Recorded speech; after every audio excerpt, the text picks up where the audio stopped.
열왕기하 4장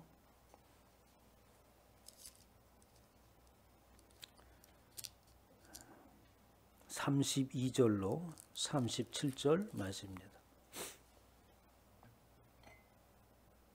저 히터 좀 껐나요?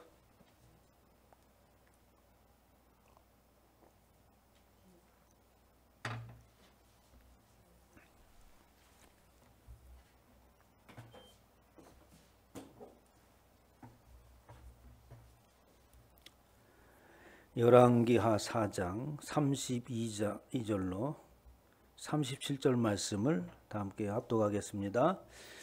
엘리사가 집에 들어가 보니 아이가 죽었는데 자기의 침상에 눕혀 있는지라. 들어가서는 문을 닫으니 두 사람뿐이라. 엘리사가 여호와께 기도하고 아이 위에 올라 엎드려 자기 입을 그의 입에, 자기 눈을 그의 눈에, 자기 손을 그의 손에 대고 그의 몸에 엎드리니 아이의 살이 차차 따뜻하더라. 엘리사가 내려서 집 안에서 한 번 이리저리 다니고 다시 아이 위에 올라 엎드리니 아이가 7번 재치게 하고 눈을 뜬지라.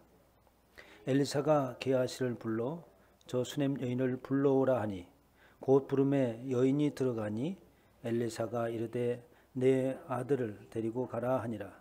여인이 들어가서 엘리사의 발 앞에서 마당에 엎드려 절하고 아들을 안고 가니라. 아멘. 할렐루야.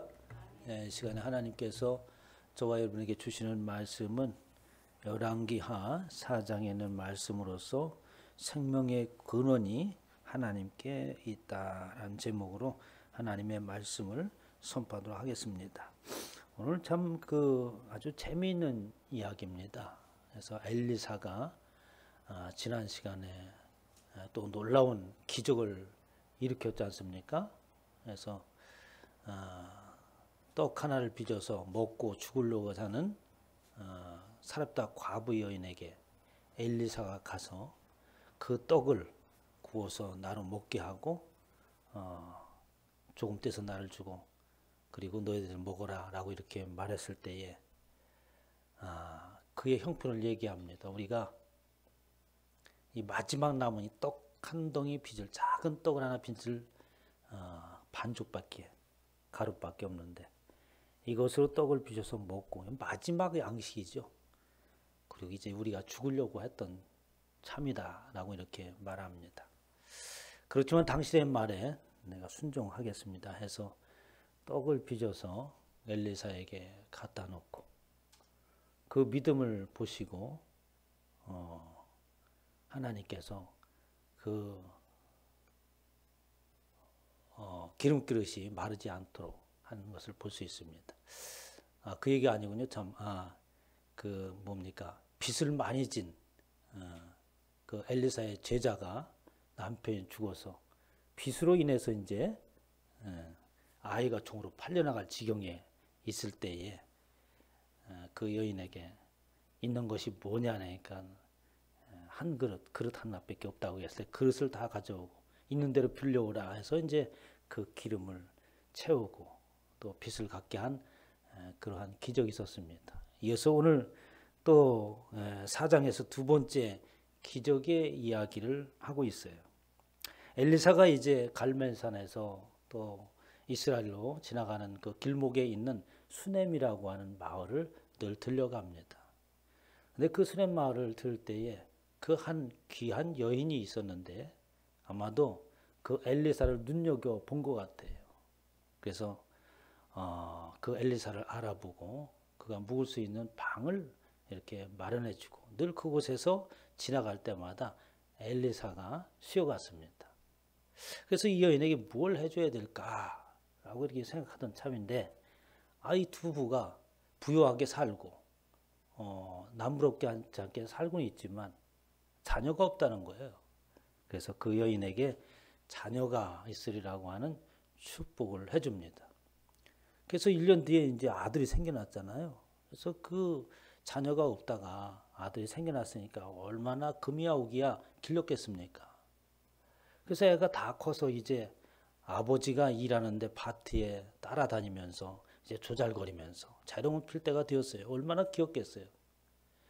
그런데 그 밭에 나가서 갑자기 머리가 아프다고 하더니 이제 그 엄마 품에 안겨졌는데 무릎에서 그만 잠드는 것 같아요. 죽어버리고 말았습니다. 그래서 얼마나 그 실망이 컸겠어요.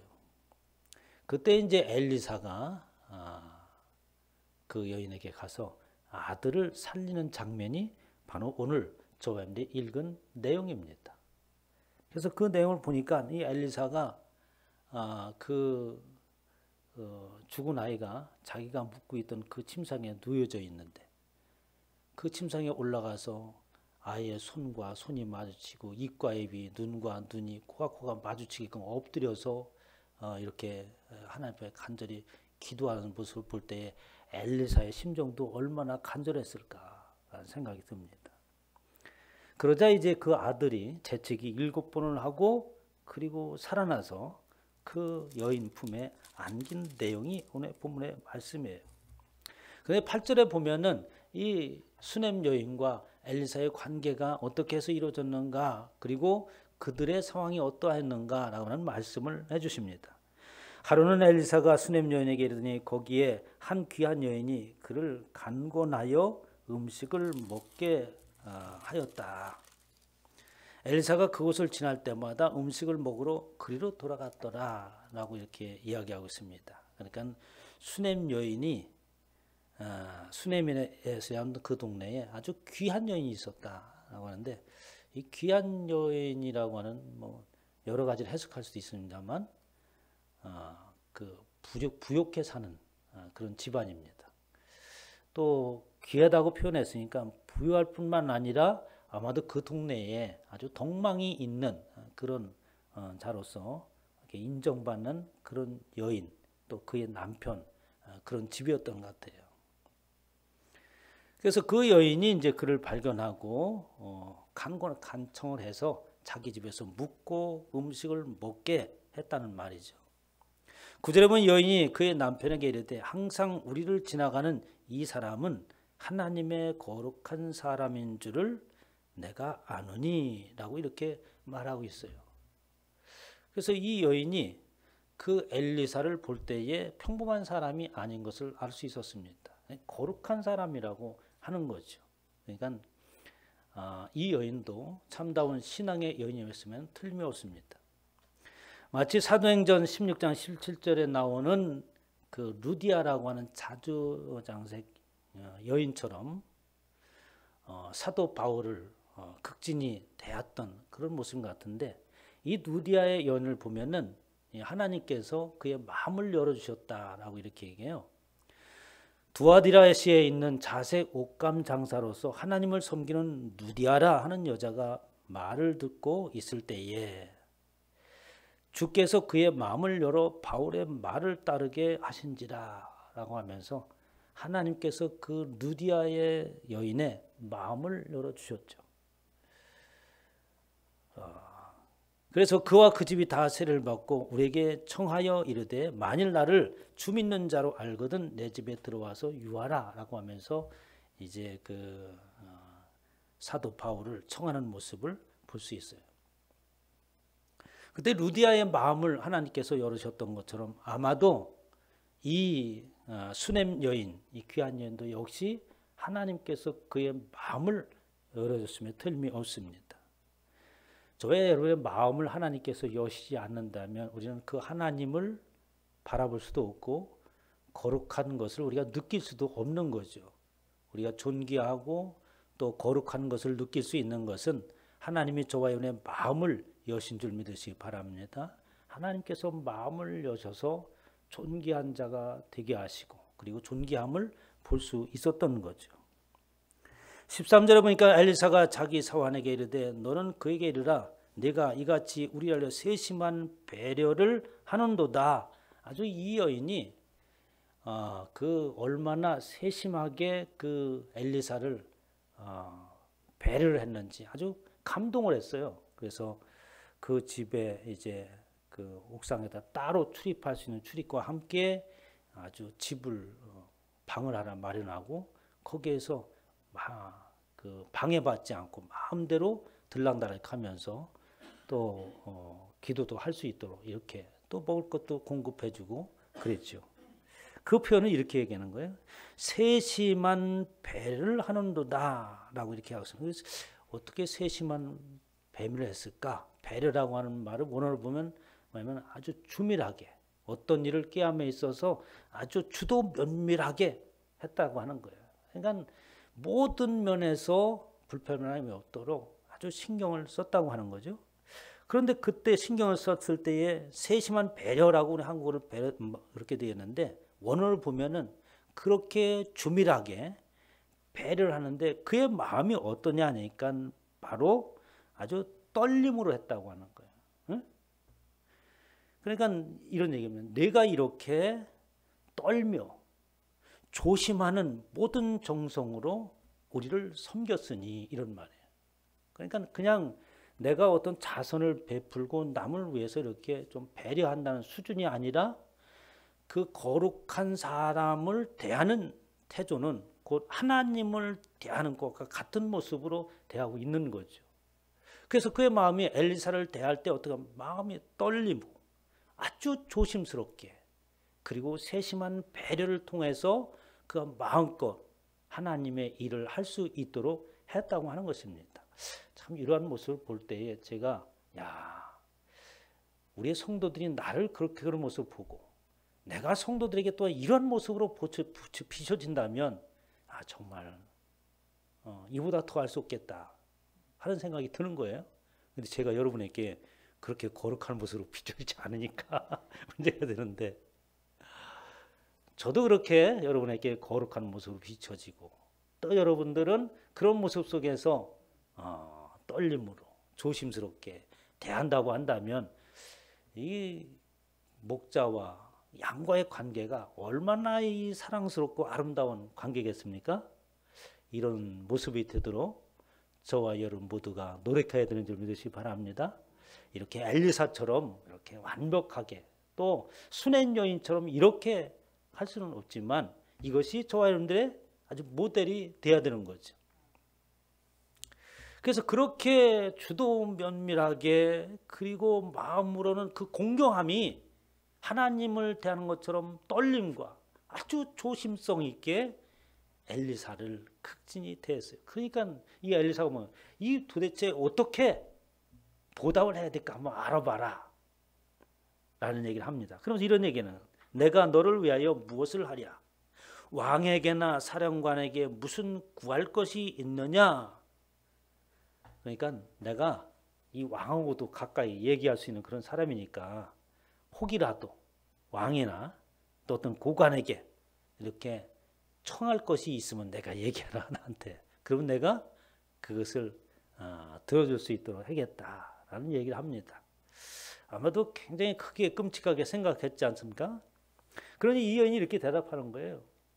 여인이 이르되 나는 내 백성 중에 거주하나이다 하니라 라고 얘기하고 있습니다. 평범한 사람 같으면 아이고 그러십니까 하면서 여러 가지 청을 했을 법도 한데 이 여인은 그렇게 대답하는 게 아니라 나는 내 백성 중에 거주합니다 라고 그렇게 겸손한 말이에요. 이 뜻은 뭐냐면 이 수넴이라고 하는 마을에서 나름대로 부유하게 살고 그리고 사람들이 귀하게 여겨주는 인정받는 삶으로서 사는 그것으로 나는 족합니다. 내가 더 이상 무엇을 바라겠습니까? 이렇게 수남이라고 하는 이 동네에서 이렇게 이 도시에서 이렇게 사는 것만 해도 감사하고 흡족합니다. 라고 이렇게 대답을 하는 거예요. 그러니까 지금 이 섬기는 자의 그 자세, 모습들은 이미 어떻습니까? 믿음 안에서 아주 겸손하고 낮아진 모습으로 살아가고 있는 모습을 우리가 볼 수 있는 거죠. 하나님을 만나고 그 은혜 가운데 사는 그것 외에 내가 더 바랄 것이 무엇입니까? 이런 말도 되는 거예요. 저와 여러분들이 우리의 소원을 말하고 기도의 제목을 말하라고 하면은 여러 가지 말을 할 수 있습니다만 우리가 늘 먼저 고백할 게 있습니다. 하나님, 사실은 오늘날 내가 하나님의 그 은혜로 구원에 이르고 이 짧은 세상 살면서 영원한 생명에 이르는 그 길을 걸어가게 하셨으니 이보다 더 귀한 은혜는 없습니다. 이렇게 고백하시길 주님의 축원합니다. 그렇지만 이 땅에 살아갈 때에 주의 뜻을 위해서 쓰임 받는 자가 되기를 원합니다. 이렇게 하면 아주 100점짜리 기도 아니겠습니까? 그때에 우리에게 어떻게 할 수 있는 일들이 우리에게 오는 것이고 그 일을 행할 수 있는 여건과 환경들이 열리는 줄 믿으시기 바랍니다. 이렇게 해서 우리는 이 땅에서 어떻게 하나님의 백성된 자의 모습을 그렇게 보이는 거예요. 어디 가서 나 예수 믿는 사람입니다 라고 해서 이렇게 보여주는 것이 아니라 그런 모습을 통해서 볼 때에 그런 사람들을 만나면 금방 알 수 있어요. 말 한마디 한마디 오갈 때마다 이 사람이 어떤 사람인가. 신앙 안에 있지 않는 세상의 사람들도 금방 알아봅니다. 교회를 핍박하고 여러 가지로 안티노스를 했던 사람도 그런 사람 앞에서 어떻게 숙여져지는 거예요. 그런 저와 여러분 되시길 주님의 축원합니다. 그런데 이제 그 게하시가 얘기하죠. 이제 문제가 하나 있습니다. 뭐냐? 이 집에 참 안타까운 게 자녀가 없네요. 오늘의 날이나 옛날이나 이 자녀가 없으면 참 안타깝지 않습니까? 바라는 것인데 옛날에는 더했죠. 자녀가 없다고 한다면 여인으로서는 어떤 사람 취급도 못 받던 시대였으니까. 안타까운 것은 이게 자녀가 없다. 그래서 그러면 자녀를 낳게 해주신 것이 우리에게 세심한 배려를 해준 그런 보답이 되겠구나 해서 이제 기도를 해줍니다. 엘리사가 이르되 16절에 한 해가 지나 이때쯤에 내가 아들을 얻으리니 라고 이렇게 여인을 불러서 얘기해 줍니다. 그러자 이 여인이 좀 저를 좀 속이지 마세요 얘기를 하는 거예요. 계집종을 속이지 마옵소서. 이런 말은 엘리사가 거짓말이나 날 속이려고 한다 이런 뜻이 아니라 정말 그 일이 일어날 수 있어요. 저 속이는 거 아니죠? 이런 의미. 정말 그 일이 일어날 수 있습니다. 기쁨이 또 일어난다면 기쁨이지만 도저히 불가능한 그것이 과연 나에게 일어날 수 있단 말입니까? 이런 말입니다. 사라가 아이가 없을 때에 하나님의 사자가 나타나서 곧 한 해가 지나면 아들이 있으라고 얘기할 때 사라가 웃잖아요. 웃었을 때 하나님의 말씀을 비웃었겠습니까? 도저히 불가능한 일인데 그 일이 정말 나에게 있다는 겁니까? 이런 의미인 거죠. 이 수네미이 그렇게 말을 한 겁니다. 그건 불가능한 일이 아닙니까? 그 일이 내게 정말 일어난다면 더할 나의 옷이 기쁜데 이런 의미가 있는 거죠. 17절에 보니까 여인이 과연 잉태하여 한 해가 지나 이때쯤 엘리사가 여인에게 말한 대로 아들을 낳았다. 얼마나 기쁘겠습니까? 아들 얻었으니까. 그런데 쭉 지나니까 아까 앞서서 말씀드린 것처럼 이 아들이 죽은 거예요. 그런데 그 아들이 죽고 나서 이 여인이 하는 행동을 보니까 이 여인이 어떠한 사람인가를 알 수 있다고. 앞서 이 여인은 그 수넴이라고 하는 그곳에 귀한 여인이 있었다. 한국말로 번역하는 귀한 여인. 근데 오늘에 보면 아주 큰 여인, 또 부자의 여인 이렇게 말할 수 있지만 한국말로 표현한 귀한 여인이라고는 아주 적절한 표현인 것 같아요. 왜? 오늘 17절 이하에 있는 여인의 행동을 봤을 때 이 여인은 귀한 여인인 거죠. 그 여인이 죽자 이 여인이 어떻게 합니까? 이 여인이 21절에 보니까 그의 어머니가 올라가서 아들을 하나님의 사람의 침상 위에 두고 문을 닫고 나와서 남편에게 먼저 그 일을 알린 게 아닙니다. 무슨 큰일이 있으면 가장 먼저 알려줄 사람이 누구예요? 남편에게 알려야지 누구예요 먼저 압니까? 더군다나 아들이 죽었는데 그런데 남편에게 알리지 않습니다. 남편이 도대체 우리 집사람이 왜 그러는 거지? 영문을 알지 못해요. 22절에 보니까 그 남편을 불러 이르되 청하건대 사환 한 명과 나귀 한 마리를 내게로 보내소서. 내가 하나님의 사람에게 달려갔다가 돌아오리다 라고 하니까 남편이 아니 지금 왜 거기 엘리사에게 가려고 하지? 지금 어떤 절기도 아닌데 왜 그래? 나도 하면서 23절에 얘기하는 거예요. 남편에게 지금 아들이 죽었다고 하는 사실을 알리지 아니하고 그 엘리사가 묵었던 그 방에 아들을 눕혀놓고 그리고 남편에게 얘기하는 것이 뭐냐니까 빨리 나귀를 나에게 마련해달라.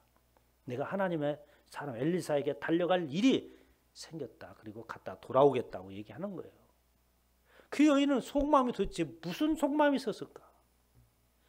이 엘리사에 대한 그리고 하나님에 대한 절대적인 신뢰가 없으면 믿음이 없으면 도저히 나올 수 없는 행동인 거예요. 이런 믿음을 볼 수 있다고 한다면 저도 마찬가지입니다. 주의 종인 나도 과연 이런 상황 가운데서 이와 같은 믿음을 보일 수 있을까 생각을 하죠. 이에 나귀 안장을 찌우고 자기 사환에게 이르되 몰고 가라. 내가 말하지 아니하거든 나를 위하여 달려가기를 멈추냐. 지금 나귀를 몰고 가는데 내가 말하기 전까지는 계속해서 이 달려가기를 책직을 가면서 빨리 엘리사에게로 달려가라 라고 얘기하고 있죠. 이내 마음은 믿음은 있었지만 얼마나 급하겠어요. 히브리서 11장 19절에 보면 이 아브라함이 이삭을 번제로 드리는 장면이 나옵니다. 그때의 아브라함의 마음이 어땠다라고 하는 것을 히브리서에 말하고 있어요. 그가 하나님이 능히 이삭을 죽은 자 가운데서 다시 살리실 줄로 생각한지라. 이 여인이 그러는 거예요. 지금 내 아들이 나에게 아들이 아마도 이 여인이 생각했을 때는 나를 속이지 마세요라는 그런 말을 할 때에는 아마도 나이가 많은 것 같아요. 그러니까 여인으로서의 어떠한 역할을 할 수 없는 그런 불가능한 상태 가운데 놓여 있기 때문에 그렇게 표현을 했겠죠. 사라처럼 경수가 끊어지고. 그러니까 세상의 그 어떤 방법으로도 그리고 이치로 봤을 때 이제는 자녀를 볼 수 없는 상황 가운데 있었던 여인이 아들을 본 겁니다. 그렇게 하나님께서 새 생명을 주셨는데 만약에 하나님께서 새 생명을 주셨다면 그 또한 하나님이 살리실 줄 믿습니다라는 믿음을 가졌다는 거예요. 바로 아브라함이 이삭을 번제로 드리려고 했을 때 번제로 드린다면 하나님이 그를 다시 살릴 줄 믿었다고 하는 것처럼 이 여인도 그런 믿음이 있었던 거 아니겠습니까? 그래서 방에다 올려놓고 엘리사에게 달려갔건 그 엘리사에게 달려가자 엘리사가 저 멀리서 오는 수냄 여인을 발견합니다. 게하시에게 이렇게 말하죠. 너는 달려가서 그를 맞아 이르기를 너는 평안하냐? 내 남편이 평안하냐? 아이가 평안하냐 하니라 하였더니 지금 이 여인이 달려오는 모습을 보고 엘리사는 뭘 직감하고 있는 거예요?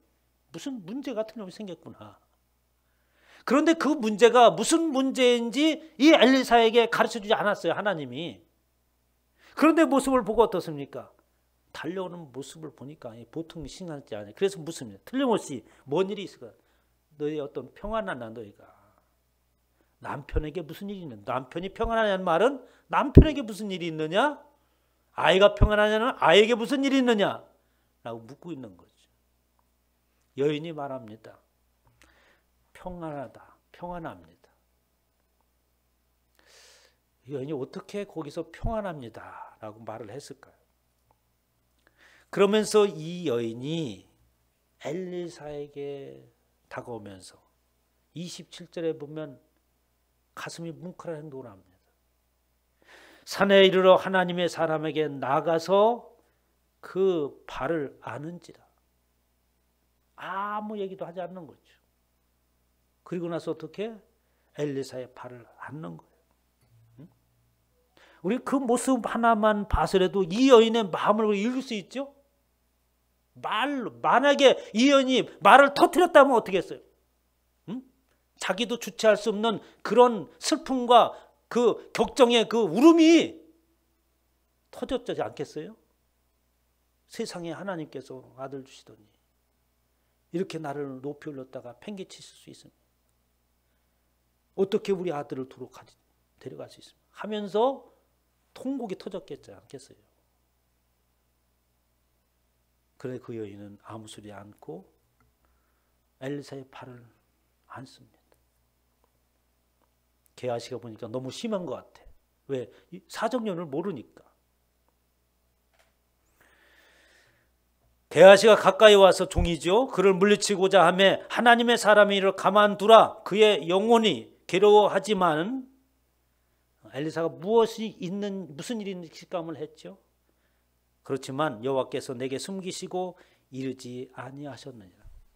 틀림없이 뭔 일이 있긴 있는데 그 여인이 괴로워하는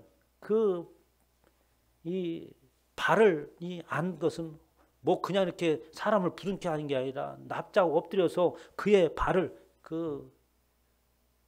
이스라엘의 그 광야 같은 데 사는 사람들 우리가 잘 알고는 게다짝 같은 거 이렇게 신고 온통 흙 투성이 있는 그 발 아니겠어요? 뭐 우리 같이 구두 신고 이런 발이 아니라 그 발을 끌어안는 거예요. 마치 예수님이 마리아 집에 갔을 때 그 마리아 여인이 그 향유를 예수님의 발에 붓고 여인의 머리털로 예수님을 발을 씻는 것처럼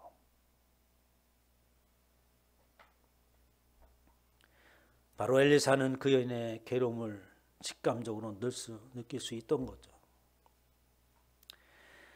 그 여인이 얘기합니다. 내 아들이 죽었습니다. 어째서 이런 일이 있을 수 있습니까? 라는 고백을 하자 엘리사가 게하시에게 갑니다.